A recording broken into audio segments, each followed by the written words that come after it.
అందరికీ నమస్తే అండి. ఇప్పుడు మీకు ఒక వీడియో వినిపిస్తా. సాక్షి యాంకర్ ఈశ్వర్ గారి తెలివితేటలమాట. ఇప్పుడే కాదు, అనేక సందర్భాల్లో ఇంతకు ముందు కూడా చాలా సందర్భాలు ఎదవైపోయాడు. రకరకాల డైలాగులు కొట్టి 10 ప్రశ్నలు అని చెప్పేసి ఒక ప్రాస తీసుకొచ్చి ఈ ఎన్నికల ముందు, ఈ రిజల్ట్ ముందు పెట్టండి డీజేలు, తర్వాత రకరకాల డైలాగులు చెప్పుకుంటూ వచ్చి అనేక సందర్భాల్లో ఇరుపప్పు అయిపోయాడు. మళ్ళీ ఈ రోజు కూడా ఒక డిబేట్ పెట్టేశారు సాక్షిలో. మా కాశ్మీర ప్రసాద్ని తీసుకొచ్చేసారు. ఆయనతో పాటు ఇంకొక ఇద్దరు. వాళ్ళు చేసే విశ్లేషణ ఏంటంటే నారా లోకేష్ గారు కావాలని చెప్పేసి ప్రమోట్ చేయించుకుంటారని చెప్పేసి ఒకడు, దీని వెనకాతల చంద్రబాబు నాయుడు గారు ఉన్నారని చెప్పేసి ఒకడు, పవన్ కళ్యాణ్ గారిని బయటికి పంపించారని చూస్తున్నారని చెప్పేసి ఒకడు ఇంకా నోటుకు వచ్చింది. అయితే డిబేట్ మధ్యలో మా కాశ్మీర ప్రసాద్ ఒక ప్రశ్న అడుగుతాడు ఈశ్వర్ గారిని, 59, 29 ఎంత అని చెప్పేసి అని. టక్మని 84 అని ఎత్తాడు. వాస్తవానికి 88 అవుద్ది, కానీ 84 అని చెప్పేస్తాడు. అగో అలా ఉండి తెలియతే అట్లా. ఒకసారి వీడియో వినిపిస్తా వినండి. అలాగే ఉంటుంది. ఒక అడుగు మీరు ఇట్టింగ్ చేస్తే చెస్ట్ పాయింట్ లో అట్టించి చాలా మూవ్ చేయడానికి రెడీగా ఉన్నారు. సో ఉన్నప్పుడు ఏమవుతుందంటే అడగొచ్చు చాలా మంది ఇక్కడ 59 వాళ్ళ దగ్గర ఉన్న 29 కలిపితే ఎంత అని 59, 29, 84 అని చెప్పేసానేమో ఈడు, 89 అని చెప్పేసి ఆడు.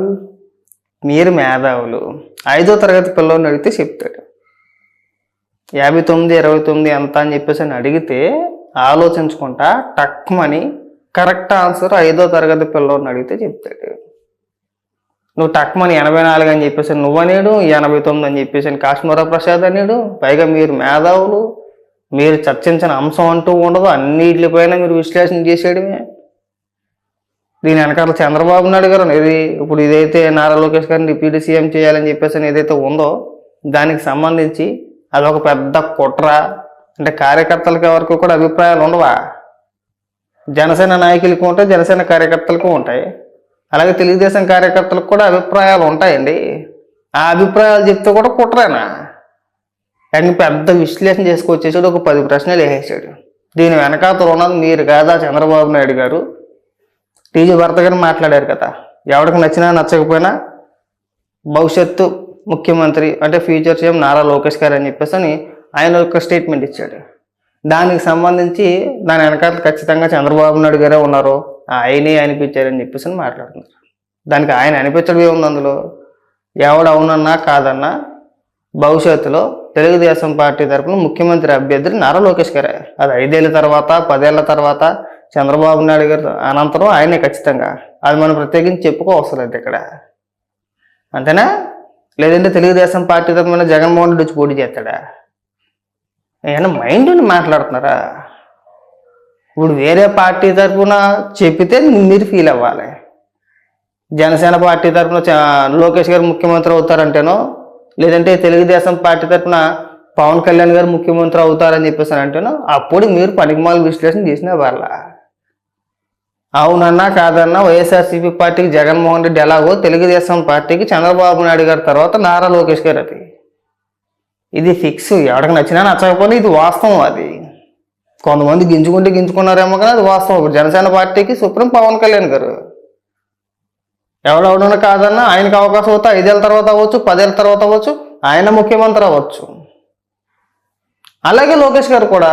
ఇందులో పెద్ద విశ్లేషణ ఏముందిరా? ఇందులో ఏమో కుట్ర ఉంది? ఇందులోని ఉన్న వాస్తవం చెప్పుకొచ్చింది. కాకపోతే ఏంటంటే ఇప్పుడు కూటమి పొత్తుల్లో భాగంగా, అది పొత్తులో ఉన్నారు కాబట్టి కొన్ని విషయాలు బహిరంగంగా మాట్లాడకూడదు, కొంతమంది వ్యక్తుల మనోభావాలు దెబ్బతింటే అనే ఆలోచనతో ఎక్కడ బహిరంగంగా మాట్లాడట్లేదు. కానీ ఇది అందరికీ తెలిసిన వాస్తవమే కదా. పైగా దాని మీద కూడా విశ్లేషణే. ఆడు మాట్లాడుతాడు, మా కేఎస్ ప్రసాద్ ఎందుకు మాట్లాడతాడు ఆడికి అర్థం కాదు. నిన్నమోనట్లాగా ఒక గౌరవం ఉండేది నాకు, ఫోన్లో వయసులో పెద్దవాడు కదా అని చెప్పేసి అని. డిబేట్ స్టార్టింగ్లో ఆడి కిరసనాల డబ్బాగాడు, ఆడి పోటర్ డబ్బాగాడు, ఆడి పెట్రోల్ బంకోడు. నువ్వు కూర్చున్న శాలలో సిమెంట్ బత్తాలది కదా అంటే బాగుంటుందా కేఎస్ ప్రసాద్? అంత వయసు వచ్చింది కదా మనకి. మనం విశ్లేషకుడిగా మనం చలామణి అయినప్పుడు కనీసం ఆ మర్యాదను మనం పాటించాలి కదా. నువ్వేమైనా వైసీపీ కార్యకర్తవా? ఇప్పుడు మాకు వల్లేదు, నువ్వేం కార్యకర్త కాదు కదా. ఇప్పుడు మేమంటే తెలుగుదేశం కార్యకర్తలు. ఇప్పుడు నువ్వు వైసీపీ కార్యకర్తవు అనుకో, నువ్వు ఆ విధంగా మాట్లాడినా కానీ వైఎస్ఆర్సీపీ పార్టీ కార్యకర్త అలా మాట్లాడుతున్నాడు రా బాబు అని చెప్పేసి అనుకోవడానికి ఉంటుంది. అది కూడా లేదు, మరి మనిషివో లేదంటే ఇంకోటి ఏదో నాకు అర్థం కాదు. నీకు ఎందుకు అంత బలుపు నాకు అర్థం కావట్లా. కాస్త వయసు పెరిగినప్పుడు 10 మంచితో అనిపించుకోమాకు. రోజులన్నీ ఒకేలా ఉండవు. రాజకీయాల్లో శాశ్వత మిత్రులు శాశ్వత శత్రువులు అని చెప్పేసి ఎవరు ఉండరు. పరిస్థితి తారుమారు అయితే ఏమో చెప్పలేం. నువ్వు మళ్ళీ అక్కడికి వెళ్ళి దాకాలేమో తెలియదు కదా. ప్రతి దానిపైన మన పకోడీ విశ్లేషణ, ప్రతి యాదవా కూడా మన బతుకో మనం చూసుకోవాలి కదా. ఇప్పుడు నువ్వు ఒకటి పేరెట్టేసే ముందు నీకు ఎవడో ఒకటి పేరెడతాడు కదా, ఆ మాత్రం తెలియదా నీకు?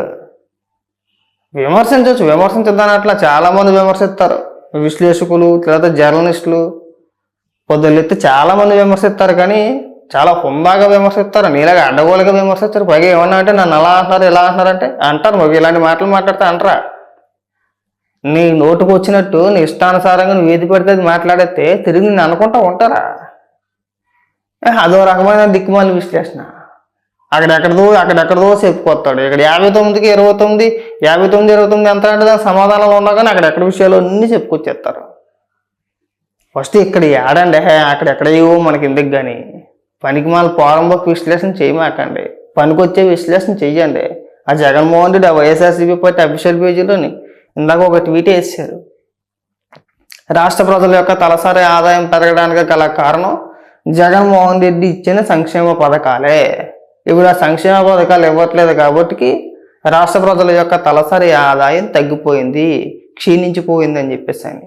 మరి ఏసీ పిచ్చి కొట్టలు నాకైతే అర్థం కావట్లా.